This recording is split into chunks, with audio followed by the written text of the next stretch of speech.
Dear students, today we are going to discuss about the distributed file system.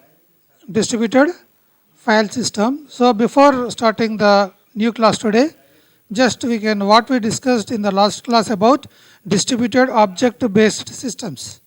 Distributed object based systems. So in distributed object based systems, we discussed about the architecture of distributed based object based systems, and we discussed about the communication processes and naming, how the objects are synchronized. Okay, so we discussed about that, and now we are going to discuss about the distributed file system unit 4.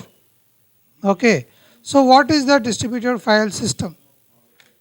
See, this distributed file system is explaining about how a file is going to be transferred. Okay, what are the things are there to performing when the file is transforming from source to destination. Okay, so what is a distributed file system?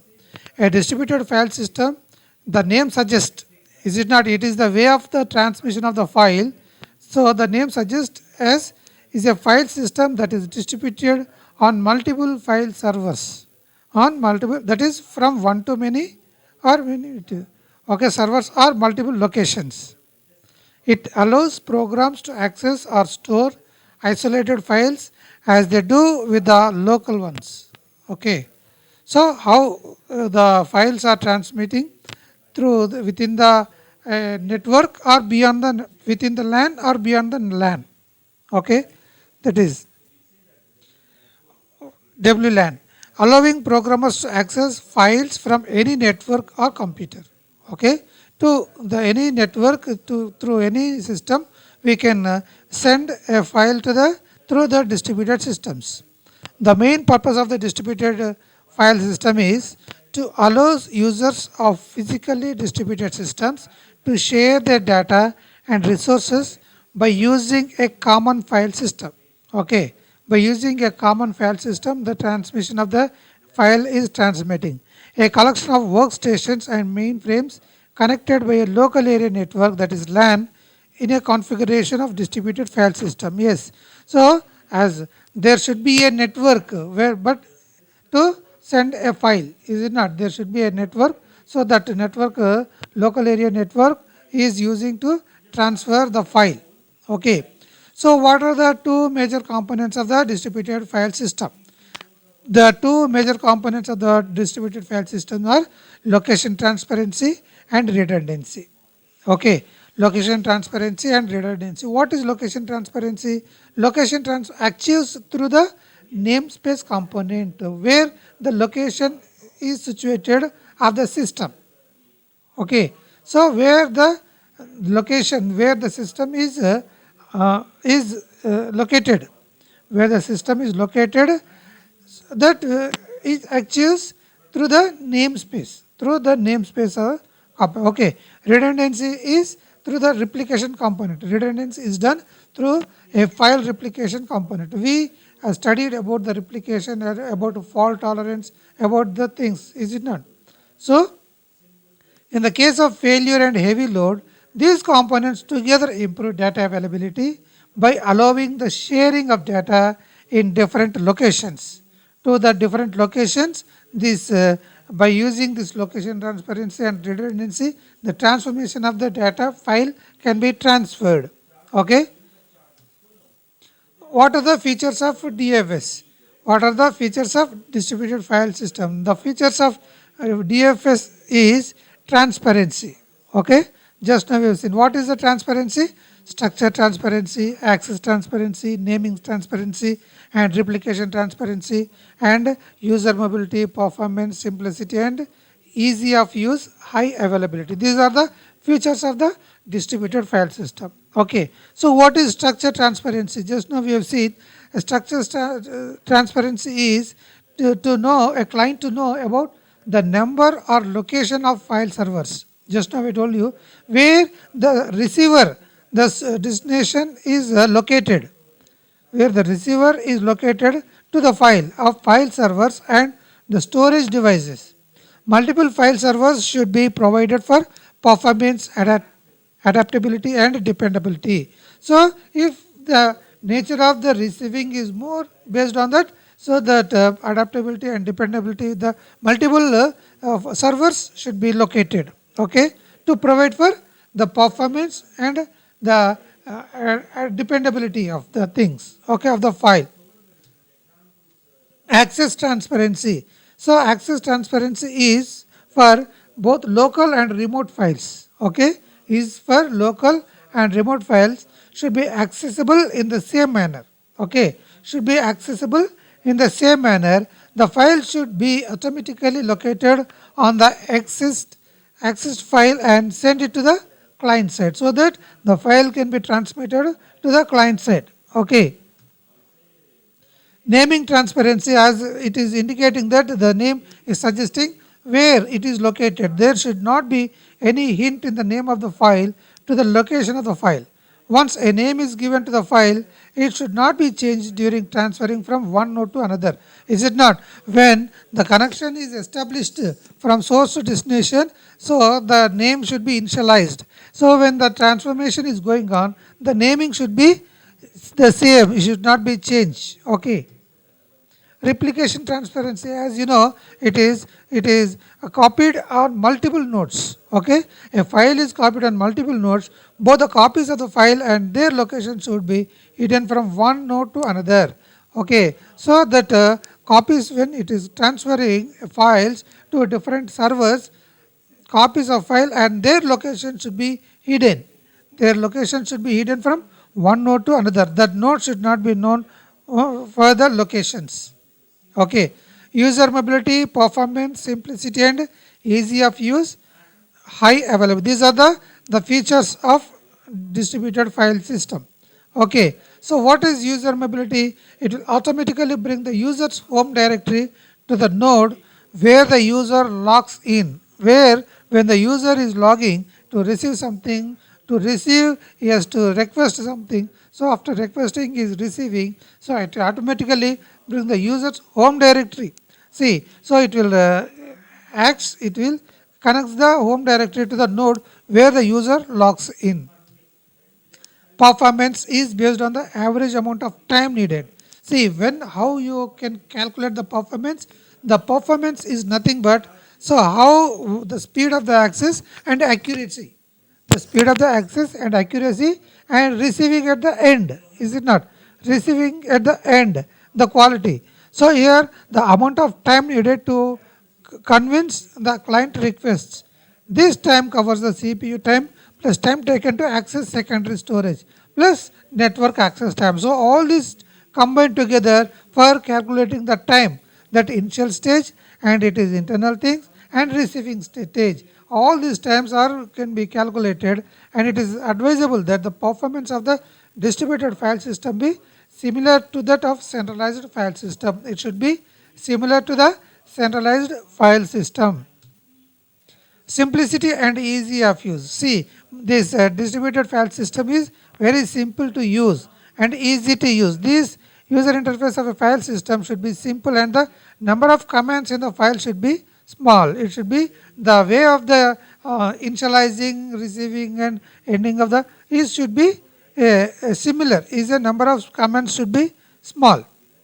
High availability. A distributed file system should be able to continue in case of any partial failures like a link failure, a node failure or a storage driven cache. Okay, storage driven crash. So here you can see the high availability is also should be there. If something happened wrong to that, so it has to be re-established and the way of the sequence should be same. There should not be confusion about the sending the packets, receiving the packets. Okay. So what are the different applications of the distributed file systems? The distributed file systems applications are networking file system, common internet file system, server message block, Hadoop and NetWare. Okay. The different applications are networking file system, common internet file system, server message block and Hadoop and NetWare. Okay, so what is networking file system? Networking file system, it is indicating about how the network is established. Okay, so network file system stands for networking file system, it is a client server architecture that allows a computer user to view, store and update files remotely. Okay, so whether the system the connected through wireless or wire. Okay, so that file transfer should be accessible. The protocol of networking file system is one of the several distributed file system standards for networking attached stage. For networking attached stage. See, this common internet file system is an accent of SMB. Okay, that is system mobile blocking. That is common internet file system is an application of system internet mobile blocking protocol designed by Microsoft. This is designed by the Microsoft is using in the for the distributed file system. Okay, server message block. Server message block is this protocol for sharing a file and was invented by IMB. Okay, that is in internet mobile system. Okay, so invented by IMB. The server message block protocol was created to allow computers to perform read and write operations on files to a remote host over a local area network. Over a local area network. Okay, so Hadoop is a group of open source software services. When it is very familiar word that is Hadoop. Okay, so what is Hadoop? It gives a software framework for distributed storage and operating of big data using the MapReduce programming model. Okay, Hadoop is a separate technology. It is using in the sharing the files. Okay, so it will have the separate architecture for that. Hadoop is having a separate architecture which is helping in the transformation of the file. Okay, distributed storage and operating of big data using the MapReduce programming model. Okay, so in the same way, NetWare is also is abundant computer network operating system developed by Novell. Okay, this NetWare is developed by Novell Inc. It primarily used combined multitasking to run different services on a personal computer. Okay, so the purpose of the NetWare is it is used for combined multitasking to run different services. Multitasking to run different services on a personal computer using the IPX network protocol by using the IPX Internet Products Network Protocol. Okay, so what is the environment of the distributed file system? There are two ways in a distributed file system can be implemented. That is standalone distributed file system namespace and domain-based DFS namespace. What is a standalone DFS namespace? It is acts as it is individual. It allows only for those DFS roots that exist on the local computer and are not using Active Directory. Okay, for local within the LAN, you can use one type of DFS is known as a standalone DFS. Okay, a standalone DFS can only be acquired on those computers on which it is created. On which it is created. It does not provide any fault liberation and cannot be linked to any other DFS. Okay, so when the connection is established within the LAN, this the transformation of the files can be transferred in standalone DFS. Okay, standalone DFS routes are rarely come across because of their limited advantage. Because it is having the limited advantages, so it is using it in the limited area of the networking. Okay, domain based DMS namespaces is using for the domain purposes. It stores the configuration of DFS in Active Directory, creating the DFS namespace root accessible. Okay, so it is using for to store the configuration how the network configuration is established. Okay, it stores the configuration of DFS in Active Directory, creating the DFS namespace root accessible. So, see, this is the architecture of the distributed file system. Okay, architecture of the distributed file system. It is easy to understand. That is where the clients or can access the information from the servers. Okay, that is storage devices through NFS. Okay, that is network file system. Okay, so clients can access the information from storage devices through NFS server, network file transfer system server. Okay, the advantages and disadvantages of DFS. What are the advantages?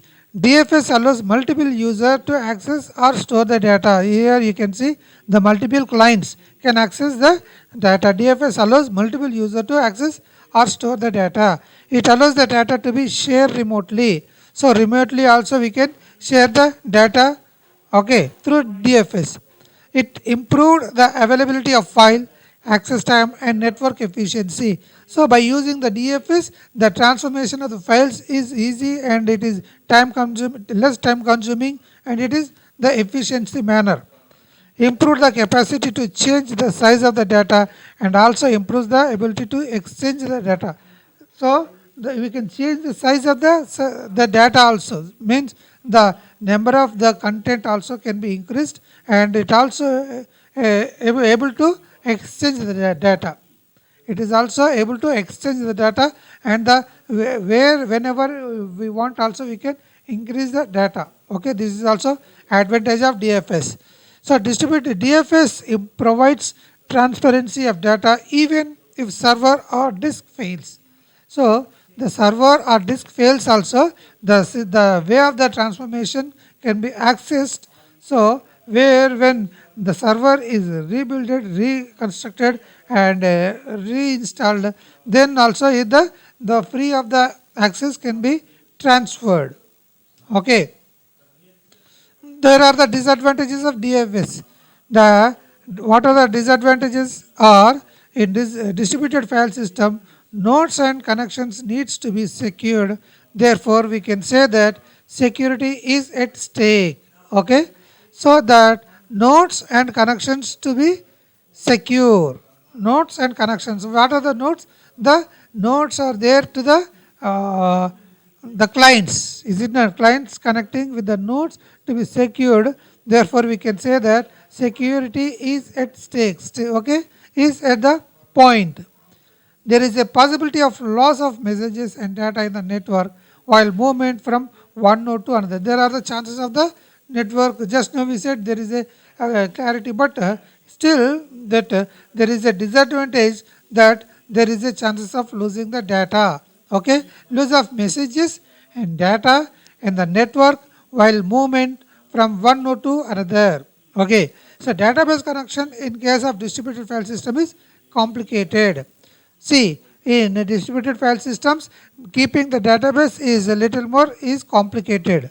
Keeping the database is a little more complicated, but not it is not saying that it is not possible. It is complicated. You have to keep it in carefully. Also, handling of the database is not easy in distributed file system as compared to a single user system. So, data handling of the database is also not easy. Okay, keeping the database is also a not that complicated is complicated, and handling the database is also is not easy. It is also complicated.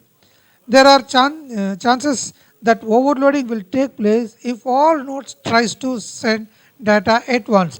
It is always there in every transfer of the data, is it not? What happens if the clients want to share more information at a specified time? There is a chances of collision that it is explains about the chances that overloading will take place if all nodes tries to send the data at one specified time. Okay, so this is what we discussed today about distributed file system and the architecture. Okay, advantages and disadvantages, features, and we will see the next topics in the next class. Okay, go through with this topic, and if you find any to know more, you can mail me or you can communicate me so that we can discuss more about that topic. Okay, thank you.